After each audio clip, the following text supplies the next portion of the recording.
Alright guys, it's Sunday. We're ready to get the hell out of here. This has been an interesting class, to say the very least. Facebook out there, once again, it's Sunday. I have another group of graduates. I have 10 that are graduating today. Wait a minute. Yeah, no, there's my count. Yep, 10 are graduating today.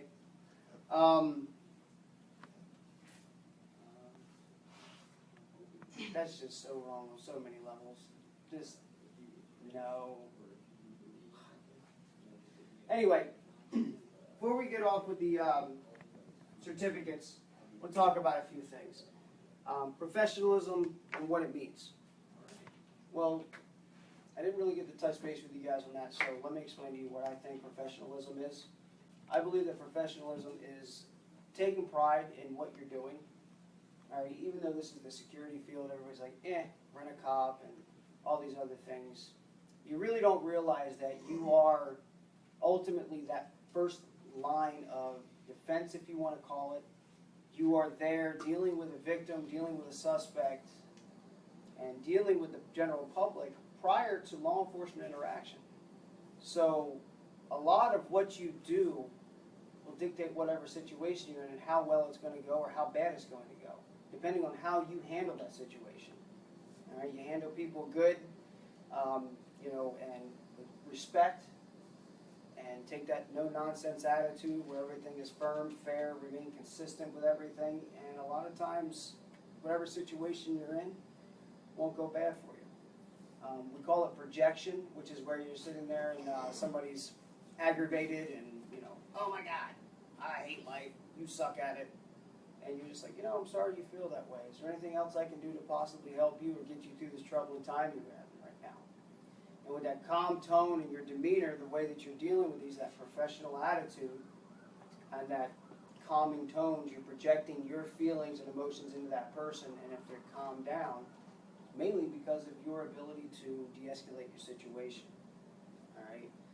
The second part of professionalism to me doesn't just necessarily mean taking pride in your profession and what you do for a living, but also having your own self-worth. Pride in who you are, your individuality, as I would like to say. Okay? Every person in here comes from a different walk of life. Everybody comes from a different state, different place, different neighborhood, different part of the country, even sometimes around the world. All right? So everybody has their own unique personality, and it's not for anybody else to judge. All right? If I had to go religious on you for a minute, the Bible says do not judge other people. All right? Only the Lord is able to make that judgment. All right? So it's not for you to say, you just come back. I don't like you. And then try to talk down to them because, I'm better than you are. It's not a way to live. What's the golden rule? Treat others how you would want to be treated, right? So, we're a world full of individuals. Be your individual. Take pride in who you are. Take pride in your background. Take pride in your community. Take pride in everything that you do. Even if you're not doing security. Right? Take pride in just anything that you're doing. You'll enjoy work. You'll enjoy life. Enjoy your family. To me, that's professionalism. You're always that professional. You have that dedication. And see, in this security industry, a lot of people don't understand exactly what goes into doing security. They see the movies that make fun of it, the Paul Blart Mall Cop. Hey, look, it's a funny movie. I loved it, died laughing the whole time. You do run into security guards throughout the years that really, really get into it like that. Cross-drawing 2 tasers and, let's not even go to that. And then you run into people that are just doing gatehouses. You have that whole, all we're doing is hitting a button, smiling, waving, letting people through. Access control. You have the teams at the mall. A lot of people don't understand what goes into the training at the mall. I tried to tell you guys a little bit before that I was with the security team at Edison Mall. And while there, we trained with the Fort Myers City Police Department SWAT team.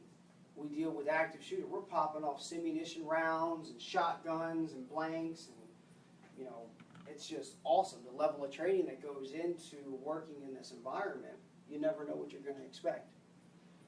Okay? And it is whatever you make it out to be. The job is what you make it. See, I look at it as a public safety field, public safety officer, security, okay, whatever, public safety. Coming from the background of doing this and being in this type of profession, fire rescue, law enforcement, corrections, military, you stick with protecting the public. You're a public servant. You wouldn't do this if you didn't have a sense of compassion or caring for another person. I personally cannot watch an innocent person be harmed. That's a problem that I have. I call it a problem because it puts me in harm's way at times. I have no problem being the first one in someplace. I have no problem going after somebody who's armed to the teeth without a weapon. I've done it before. Right? Not exactly the smartest thing to do, especially now that I have a family. Right? So each person is going to respond to different things in their own unique way. And all I hope for is that when a situation arises and you have to deal with it, you deal with it in the right way that makes you feel comfortable. And then when you go home at the end of the day, you're still able to look yourself in the mirror and say, you know what? I did the right thing. Because ultimately that's what it comes down to. Doing the right thing. I'm supposed to sit here and tell you, you should never violate company policy. You shouldn't do this. You shouldn't do that. I came here looking for a job. I will leave here looking for a job. I will not give up the moral high ground. I will do what I think is right. And I would expect any of my guys that work underneath of me, that work for me, work with me, and I would expect you to do the same thing. Do what's right. Do the right thing. Okay, somebody's telling you to do this or do that, bend the rules, violate this. If it's not right, don't do it. You have that moral obligation. All right? Military law enforcement, you don't get to pick and choose what laws you enforce, what amendments you want to abide by. Everybody wants to have their First Amendment right, that freedom of speech. Okay, freedom to have whatever religion you want to practice. But then you have the same people saying, well, I have my right to free speech, but you shouldn't have guns. You don't get the right to pick and choose what amendments apply to you. The Constitution covers everybody. As soon as you touch American soil, it covers you. That blanket of freedom. That American flag you wrap yourself up in, that's your Constitution protecting you, protecting every right that you have. Because we as people have the right to live free. You have the right to live free of oppression and tyranny. Everybody has that. We are created equal. Every man, woman, and child should be afforded the same opportunities in this country. Should be like that throughout the rest of the world, but unfortunately people want to hate. There are evil people. The evil exists in the world. Hate to hide it from you, but it does. So, with that being said, I hope you guys do the right thing. When the time comes and you're willing to help another person without any type of, expecting any type of gain, that right there is good moral fiber. And having great personal integrity. Always doing the right thing even when nobody's watching. Right? It's not about the recognition you get. It's about being able to walk out there with your head held high. Yeah, I make $10 an hour as a security guard. Right? I've saved people's lives.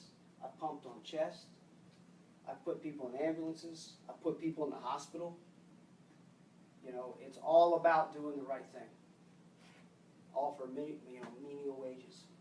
Law enforcement's in the same boat. Make $40,000 a year if you're lucky. And you're sitting there, not only do you have to protect the public, you have to protect yourself from the public now. All right? And here at PSI, just so you guys know, our hearts go out to Philadelphia.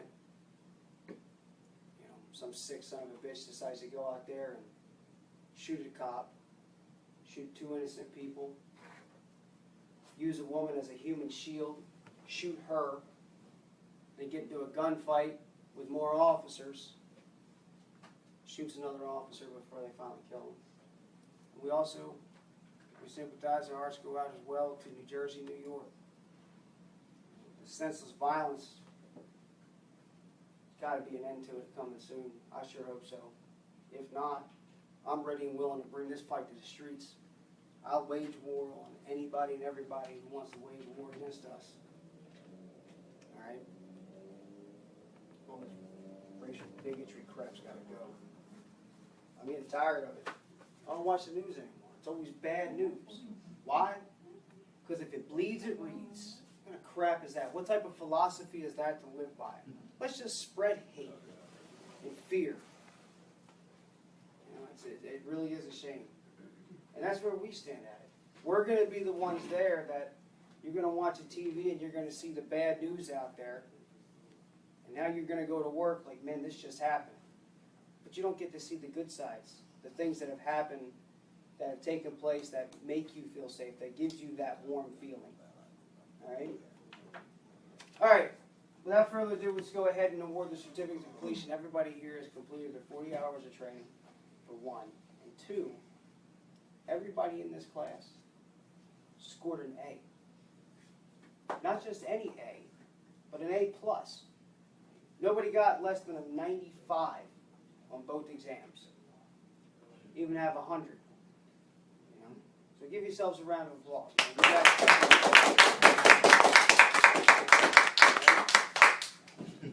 Now, I've already given out a few awards earlier today, so I'm just going to award the ones that I have left over here. Mr. Joseph, front and center, sir.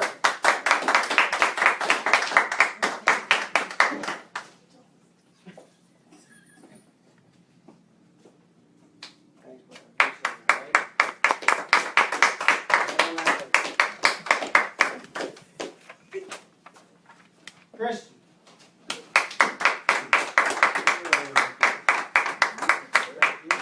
Christian here is a former Marine. Once a Marine, always a Marine. Thank you for your service, bro. Thank you. Come on. Come on up here. You can come right here and go all the way around. Okay. Right here. Come on over here. I want you to take this right here and hold it out in front of you. Because I'm going to give you a hug.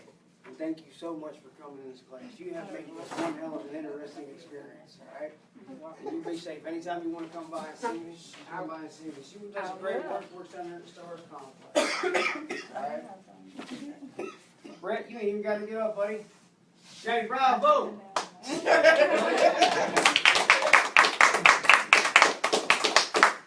Clayton, buddy, that's a good choice you got right there. Mark. All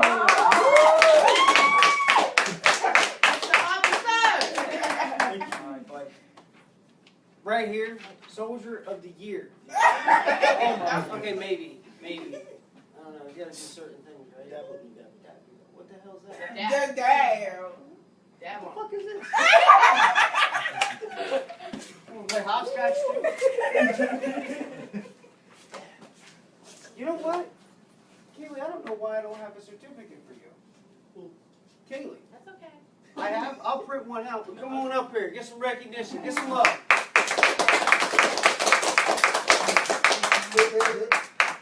Oh, I know why. Yoda came in for a minute.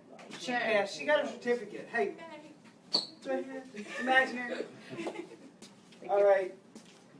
I'm going to go over one more thing with you before we kick off out of here. You have your applications. We always get a lot of questions about that. Okay? First part of it's super simple, man. I mean, it's pedigree.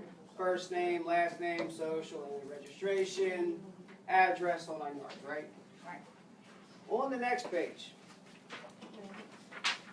If you ever in the military, section 2, you have military history. If you've ever been in the military, have you been subject to court-martials, articles, anything like that, disciplinary actions, yes or no? We fill in the circles. You color it in. No check marks, no X marks, no dash marks, no nothing. Just fill in the circle. Okay, we get the color.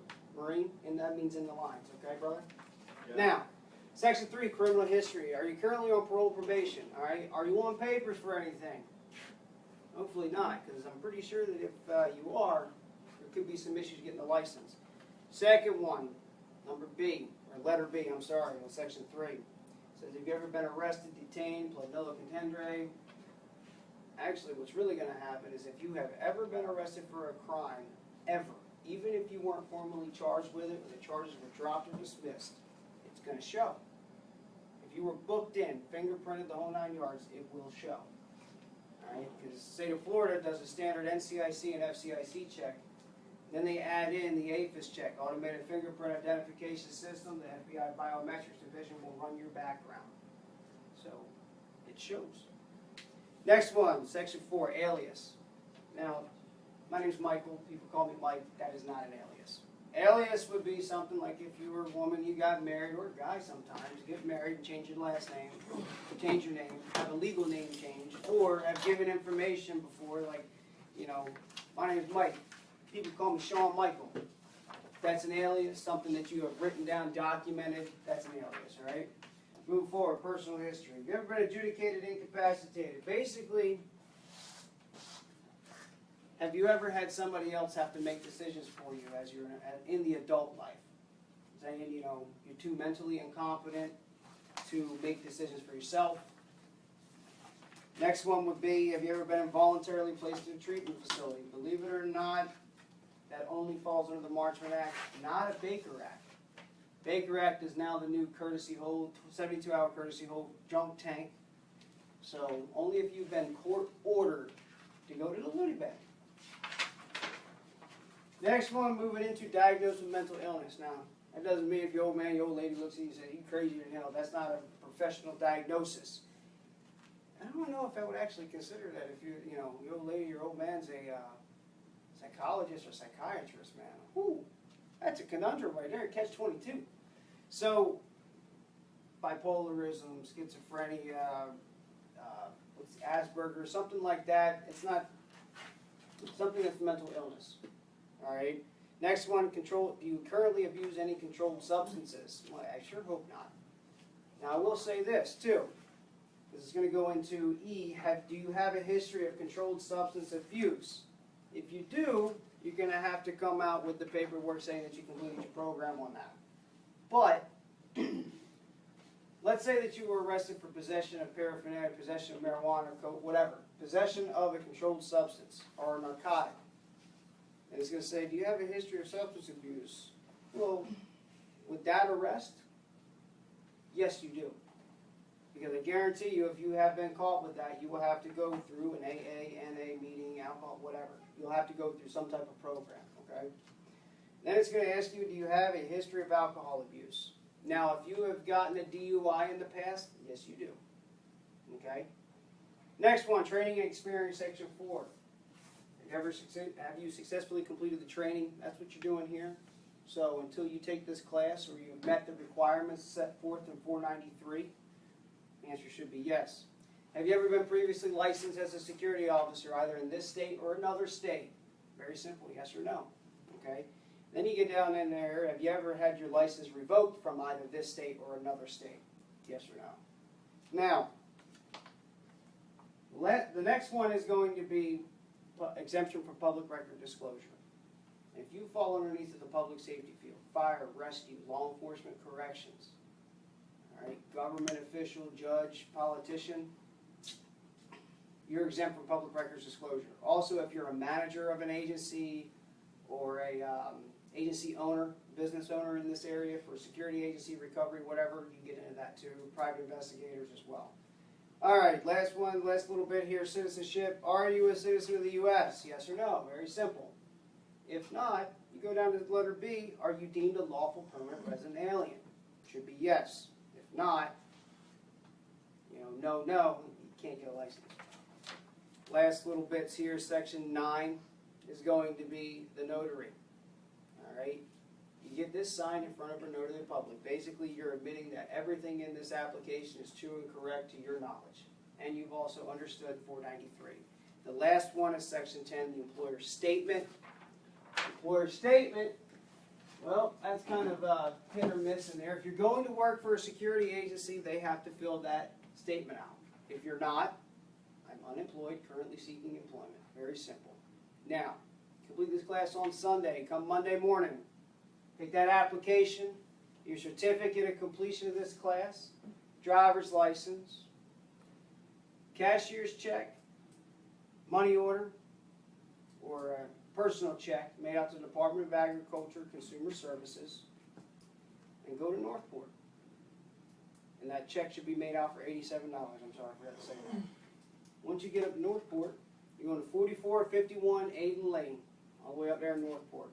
Take it up to Sumter Road, exit I-75, Sumter Road, exit 182, get off, go to 41, make a left, and then make a right into the Walmart Plaza right there. Agriculture's there on the diagonal from you at the left-hand side. Okay? Once you present them all of that, they will give you a little blue card. And that will allow you to start working security immediately. All right? Do you have any questions about that? Because that, by the way, when you go up there, they give you a fingerprint card in these applications. You don't need it unless you're mailing the application in. All right? They're going to take your picture. They're going to take your fingerprints. They do everything for you. That's what that $87 is there for. All right? 42 of that's the background check. 45 is your application fee. Soldiers, anybody who's been discharged within the last 24 months will waive the initial application fee. All you have to pay for is the $42 background check. Now, I know you're active still, so I'm not 100% sure on what the ruling is for that. I think you only have to pay for the background check as well, since you're still active, okay? Come visit us on the web, psifortmyers.com. You're checking us out right now on Facebook if you're watching this, the Professional Security Institute. That's also the name of our YouTube channel. If you like your Second Amendment as much as I do, check out the Tactical Weapons and the Gun Negotiator, or visit us over here at the same address, 3924 Cleveland Avenue. All right, we got everything from 22 to, well, we did have some 50 BMG, but I know we got 50 BMG ammunition, so we got a lot of stuff out here. A beautiful M1 Garand and an M1 carbine that just came in recently. Some 2A armament, and we got the AR-556, so real cool stuff sitting out there. And we got some really kick-ass shotguns. Black Ace, I think is who it is. Anyway, come check us out. We do concealed carries here as well. Use us Monday, Wednesday, Friday, Saturday at noon. Give us a call before you show up. See if we're having class. Make sure everything's good. You can reach us. Gun shop is 239-936-9950. If you have questions for security licensing, all right, we do the class for $150, $140 if you pay for it online, and if you're a soldier, if you are a veteran, we have gotten rid of the old 2-year thing. If you are a veteran of the United States of America and you proudly served your country, you bring your DD-214 and $125 cash. Class D license will be given to you through us, our not license, but the certificate. You take this 40-hour course for $125. I'm Mike with PSI. You can reach me at 239-936-7044. And as always, stay informed.